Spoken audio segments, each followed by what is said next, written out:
मित्रों, हिंदू धर्म ग्रंथों में इस बात का उल्लेख है कि कैलाश पर्वत पर भगवान शिव आज भी निवास करते हैं।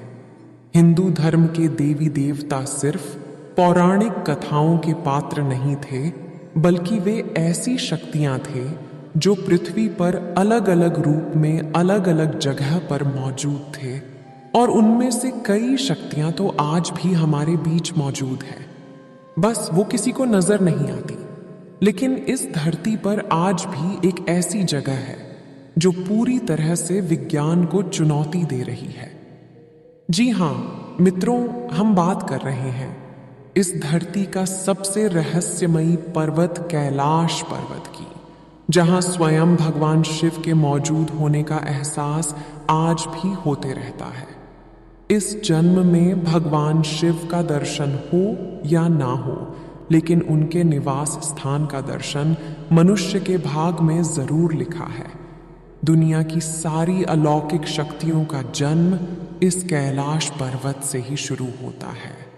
हिमालय की गोद में बसा यह पर्वत भले ही दुनिया का सबसे ऊंचा पर्वत ना हो, लेकिन इसकी भव्यता इसकी ऊंचाई से नहीं बल्कि इसके आकार में है। शिवलिंग के आकार का यह पर्वत स्वयं में ही एक मंदिर है। इस पर्वत की महानता इसी बात से हो जाती है कि आज तक कोई भी मनुष्य इस पर नहीं चढ़ पाया है, और जिसने भी इस पर्वत पर चढ़ने का दुस्साहस किया है उसे मृत्यु ही प्राप्त हुई है। जब बर्फ से ढके इस पर्वत पर सूर्य की किरणें पड़ ढलती है, तब यह पर्वत सोने की तरह चमक उठता है। तब ऐसा प्रतीत होता है कि मानो कैलाश ही सत्य है और सत्य ही शिव। धरती के इस स्थान पर हवाओं की ध्वनि के तरंगों का कुछ इस तरह से मिलन होता है कि यहाँ आए हुए भक्तों को ओम की अद्भुत ध्वनि सुनाई देती है।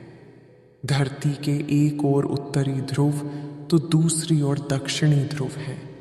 इन दोनों के बीचों बीच स्थित है हिमालय, और हिमालय का केंद्र है कैलाश पर्वत, जो हजारों लाखों लोगों के लिए बहुत बड़ा पवित्र स्थान है।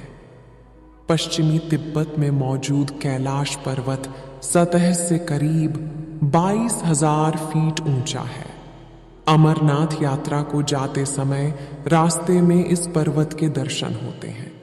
मित्रों, आपको शायद मालूम नहीं होगा कि कैलाश पर्वत सिर्फ हिंदू धर्म के लिए ही नहीं बल्कि और 3 धर्म के लिए भी काफी पवित्र जगह है।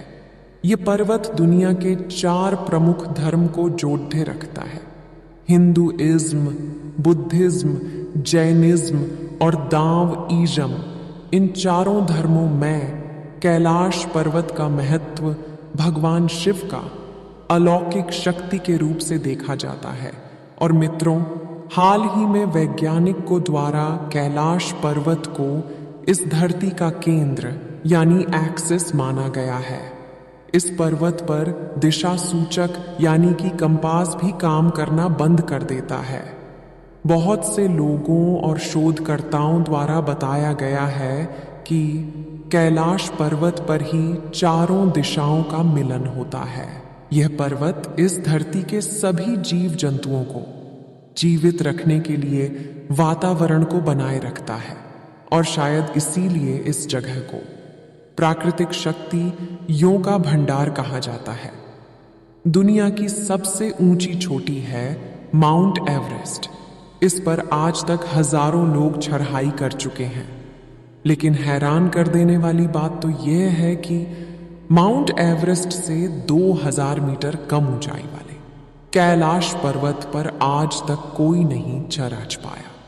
किसी भी पर्वत पर चढ़ाई करने में सबसे बड़ी दिक्कत आती है ऑक्सीजन की कमी की। माउंट एवरेस्ट की ऊंचाई 8,848 मीटर का है, और इस ऊंचाई पर ऑक्सीजन की मात्रा काफी कम हो जाती है। इतने मुश्किल हालात के बावजूद माउंट एवरेस्ट को अब तक 4000 से भी ज्यादा लोग फतह कर चुके हैं, और दूसरी तरफ कैलाश पर्वत की ऊंचाई 6,638 मीटर का है। मतलब माउंट एवरेस्ट से लगभग 2000 मीटर कम। इसके बावजूद आज तक कोई भी इसके शिखर पर नहीं पहुंच पाया। क्यों? माउंट एवरेस्ट के मुताबिक बेहतर ऑक्सीजन लेवल होने के बावजूद लोग इस पर नहीं चढ़ पाते। कैलाश पर्वत पर चढ़ाई करते एक खास सीमा के बाद ऐसी घटनाएं होने लगती हैं कि मानव ये पर्वत हमें वापस जाने की चेतावनी दे रहा हूं। ठंड अचानक बारात जाती है, मौसम भी बदलने लगता है। ऐसे में जिसने भी इस चेतावनी को अनसुना किया वो इस पर्वत से वापस नहीं लौटता। हिंदू धर्म की मान्यताओं के अनुसार कैलाश पर्वत को भगवान शिव का घर माना जाता है और बगैर उनके आज्ञा के कोई उनके स्थान पर आ जाए ऐसा वह होने नहीं देंगे। यानी कि कैलाश पर्वत पर चढ़ाई करना असंभव है।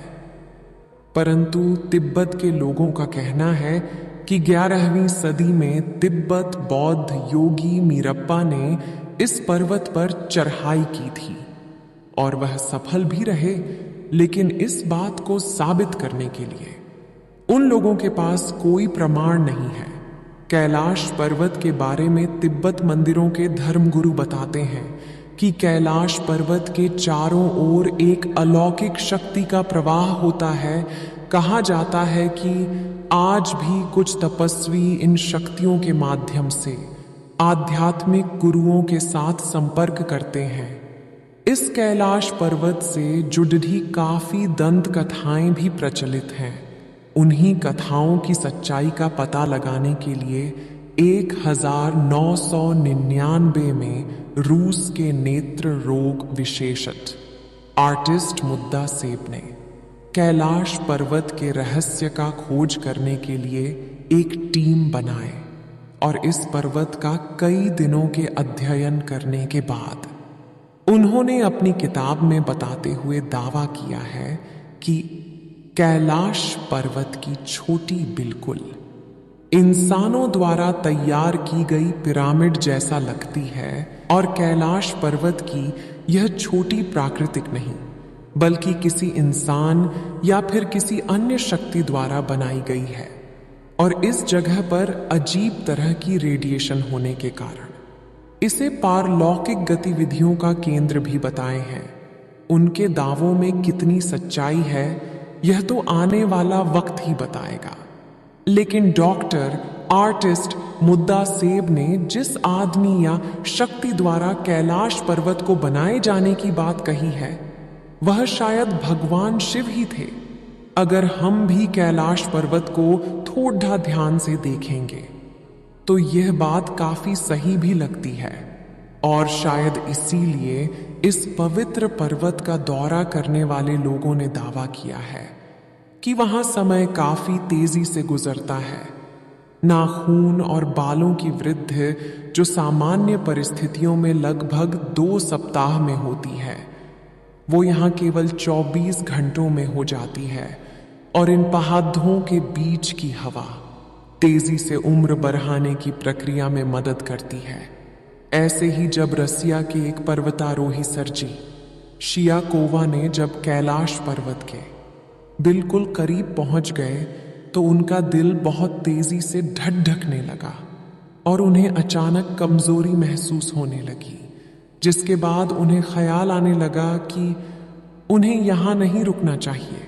इसके बाद जैसे ही वे नीचे आते गए उनका स्वास्थ्य ठीक होता गया और 2001 में आखिरी बार स्पेनिश टीम के लोगों ने इस पर्वत पर चढ़ने की कोशिश की थी। तब वो पूरी दुनिया भर के लोगों के दबाव के कारण उन्हें अपनी ये खोज रोकनी पड़ी और उस दिन के बाद से वहां की गवर्नमेंट कैलाश पर्वत पर चढ़ाई करने की अनुमति किसी को भी नहीं दी। कैलाश पर्वत के आकार और रहस्य को लेकर अक्सर बहुत सी बातें होती रहती हैं, लेकिन मित्रों कुछ प्रश्नों के उत्तर इंसानों की बुद्धि से परे होते हैं। ऐसे में तो एक बात साफ नजर आती है कि हिमालय के पर्वतों के बीच शिवलिंग के आकार का पर्वत ही कैलाश पर्वत है और इस कैलाश पर्वत को एक एंगल से देखने पर शिव जी का मुख जैसा दिखाई देता है। मेरा मानना यही है कि उस कैलाश पर्वत पर शिव जी नहीं बल्कि कैलाश पर्वत ही शिव है। तो दोस्तों, अगर आप भी भगवान शिव पर विश्वास रखते हैं तो कमेंट में प्रेम से हर हर महादेव जरूर लिखें। और इस वीडियो को अंत तक देखने के लिए आपका बहुत बहुत शुक्रिया।